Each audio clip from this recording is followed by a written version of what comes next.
Hey, what's up guys? So I'm here to show the Starlight Junction Crystron Synchro deck, and it's actually pretty cool. Now, this card originally was supposed to be used with the Synchrons, of course, with all of the junk monsters, allowing you to potentially summon on your opponent's turn to make a Synchro monster, but Crystrons actually utilize that effect really well, and I'll showcase off this duel courtesy of Cosmic Beam, showing off his really cool build of Crystrons. It's an archetype that recently came out, and it's not getting very much hype, so I thought I'd talk a little bit about it, because this card is actually really good in the deck, because it lets you utilize the effect where if you're summoning during your opponent's turn, when you make a Synchro monster, you actually get to bounce back a card back into the deck. And on top of that, there's a lot of weird Synchro cards that just work really well in this deck. For example, I'm sure no one remembers Powered Insectron. When it got announced like a while back, people were like, what the heck, what's the point of this? But when you summon it on your opponent's turn, it actually gets a pretty good effect where it makes it so it cannot be destroyed by battle or by card effects, and you can't take any damage during the turn that is summoned.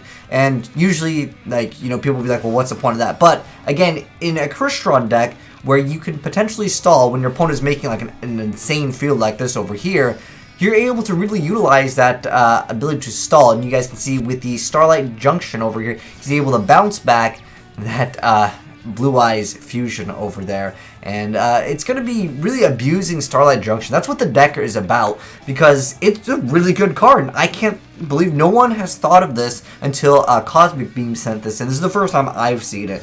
But I think it's pretty cool, and you guys can see Blue Eyes Chaos Max is still on board. I mean, he made a very powerful board, Canadian Reaper over here, but the thing is that this card is just really strong. Every time he's going to be making like a problematic monster, he's going to be able to deal with it. And on top of that, he's got another Crystron Synchro over here. He's going to be actually using Crystron Impact to target one of the banished ones and bring it back. And then also this card over here, Citri, is actually really strong because during your opponent's main phase or battle phase, you can target a non-tuner monster graveyard, special summon it, its effects are negated, but immediately after that, you just start synchroing up. And again, it's all about abusing the Starlight Junction. Now, he got rid of it, but it's coming back over here. And we got Mistar Boy summoned over here. And actually, in fact, most of the Crystrons, as far as I know, they're all water. So that actually works really well with the Mastar Boy. And there's another card which you guys will see in just a moment. It's actually pretty good in a Crystron deck. So he's going to go ahead and activate Azure Silver Dragon, not Silver Eyes. Silver Dragon's effect. He's going to be getting out the Spirit. I mean, this guy, he's trying to fight this uphill battle over here, but he's going to be going activating Rion's effect over here. I'll go over some of the effects when I get into the deck profile for those of you guys that do want to build it, but he's able to actually swap the positions a lot of his opponent's monsters, and that's really key over here. Obviously, this card can like almost one-shot sometimes certain decks when they don't have very much defense points. Specifically, the zombies usually have 0 defense, but again, he's going to activate another one of those impacts, go ahead and make White Aura Dolphin, which is actually a really cool card because once per turn, you can target a face-up monster your opponent controls, and its attack becomes half its original attack until the end of this turn. But if this card you control is destroyed by opponent's card by a battle by card effect, you get to banish a water monster from your graveyard to bring it back, and then it's also treated as a tuner, so you can technically synchro up with it. So this card you can keep on coming back, and it's got okay stats. And then on top of that, it can become, you know, just a utility monster as another tuner. And like the Blue Eyes player, he played through most of his deck, and it just comes down to Starlight Junction just being an amazing card. And he's even busted out super heavy samurais over here, because one of the conditions that you can go, that the deck has that kind of limits it in one sense is that you can only go for machines depending on which card you're going for. Like there's one like restriction. We'll get into like the meat of like, you know, the card's effects when we go over the deck profile. But like I said, I just wanted to showcase this off because it's a really good duel over here. This is like one of those back and forth kind of duels where you don't know who's going to be winning, because Swords of Concealing Light is pretty good, especially when you make a Chaos Max that can do double of the piercing damage. But anyways, White Aura Dolphin is now face up on the board, and he's got to stall a little bit here because he can't really flip up his cards. Got that Swords of Concealing Light. He's going to go ahead and attack over 2 monsters. I'm not sure if keeping the White Stone of Ancients in attack position is the smartest thing to do, but let's go ahead and see what happens. So he's going to go ahead and summon the, I'll get the effect of Sulfnir. Get back another Crystron from the deck. And like I said, I'll go over some of the effects because I know it might be a little bit strange. And he actually busted out the White Aura Whale over here, which is one of the newer Synchro cards that we got in the game, where when it's Synchro Summon, you destroy all of your opponent's attack position monsters. So basically, if you stall with the deck, you can Raigeki them, and then it can make up to 2 attacks on monsters during each battle phase, although more than likely they're not going to have any monsters.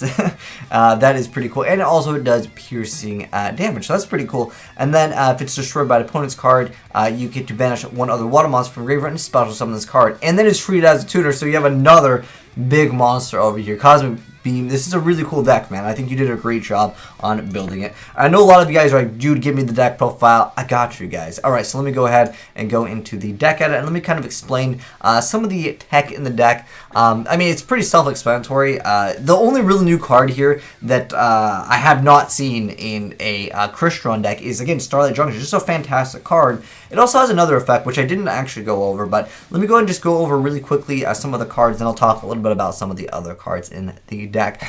So we got 3 copies of the Crystron Sulfnir, 2 copies of Rosenix, 2 copies of Mathematician, 3 copies of Ice-Servant, 3 copies of Smigger, and then 2 copies of the Parasortal, then 2 copies of Gofu, 1 copy of Ryan, 3 copies of Citri, because it's one of the best cards in the deck, and then 2 copies of Quan. Then we got Foolish Burial, triple copies of, let me get my Starlight Junction out, so it's basically 6 copies of it.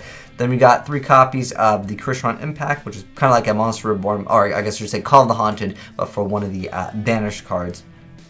And then we have 2 copies of the Crystron Entry, 3 copies of Call of the Haunted, 1 Follow Wing, and then 1 Solemn Warning. I would say this is generally a budget-friendly deck, so if you guys want to build it, let me know, guys, if you guys have any other suggestions for the deck. Because, like I said, I think Strikes would be an okay option in this deck as well.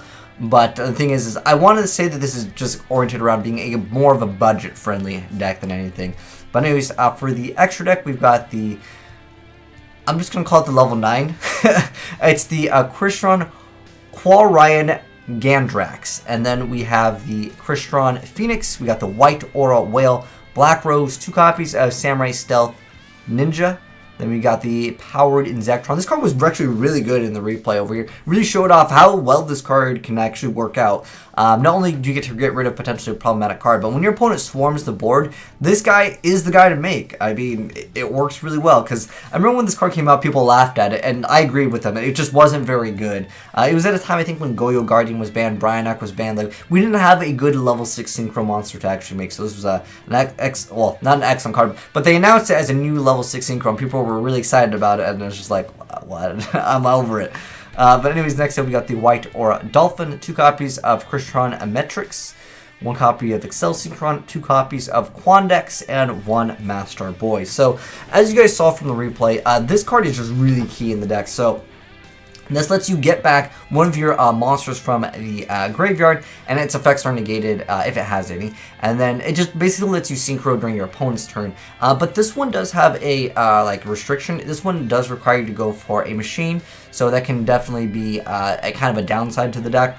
And then also these materials are banished instead of being sent to the graveyard, which can actually be a good thing. There's kind of, I mean, I guess it's like a double-edged sword. Like, there's good and bad with it. Like I said, you can only go for machines when you go for Citri's effect, but then on top of that, they are actually banished. But that's actually okay because it works well with your Crystron Impact, which is a trap card. It lets you take one of your banished Crystron monsters and special summon it. And then if you do, if your opponent controls any face-up monsters, change their defense to 0. Then during either player's turn except for the turn that this card was sent to the graveyard, when a card or effect is active that targets a Crystron monster you control, you can banish this from your graveyard to negate that effect. So this has like double utility in that aspect. There's also these, I didn't really go over this card's effect, but the Super Heavy Samurai Stealth Ninja. Okay, I don't want to go over the summoning conditions, but anyways, it can attack while it's in defense position. It has good defense too, which is 2800, and then if it does, you apply to defense. And then if you have no spell and trap cards in your graveyard, you can half this card's original defense until the end of this turn. If you do, it can attack directly. It's a very small effect, I mean, obviously you can banish the Crystron Impact, so you can kind of help out with that whole not having any spawn trap cards in your graveyard. And then once per turn during the next time of phase, after this card was destroyed by a card effect and sent to the graveyard, you can special summon it. So there's a lot of reoccurrence of bringing back monsters kind of as stepping stones to kind of make some of these bigger monsters later on. So that card's kind of cool just for that effect of attacking in defense mode, just in case you fear some of the like, you know, Mirror Force cards that affect the attack position ones. But other than that, I'd say most of the stuff is pretty familiar with the Crystrons. Obviously, we saw the White Aura Dolphin and the White Aura Whale in action. That was really cool. I didn't expect anyone to actually play these cards in a Crystron deck, but it actually works really well. Like I said, this is something new. I haven't seen it. Maybe someone's already built it. But Starlight Junction, Crystron Synchros, it's a really cool deck. There's a lot of other things that definitely could be maybe improved upon, so I'd love to hear you guys' thoughts down below in the comment section below if you guys have any suggestions for this deck. But it's a really cool synchro deck, and not really too many decks are really emphasizing the synchro mechanic, but this deck, it does it well, and because some of the cards can come back, like, you know, you can obviously place them in the other zones, because at the moment we only have Master Boy. Maybe you guys can fix up the extra deck just so you guys can maybe run a Decode Talker. Could be an okay thing to run in the deck as well, but I would say you're more likely going to be summoning on your opponent's turn, so at that point, maybe you're only going to go for one anyways. Generally, I wouldn't say the deck can synchro summon like super hard on your opponent's turn. It's usually just like one, maybe two at the moment. But who knows? Maybe the deck will evolve as it gets more support later down the line. Who knows? But anyways, hope you guys enjoyed seeing something a little bit different. If you did, drop a like on it. And if you're new to the channel, hit that subscribe button for more new and innovative Yu-Gi-Oh videos.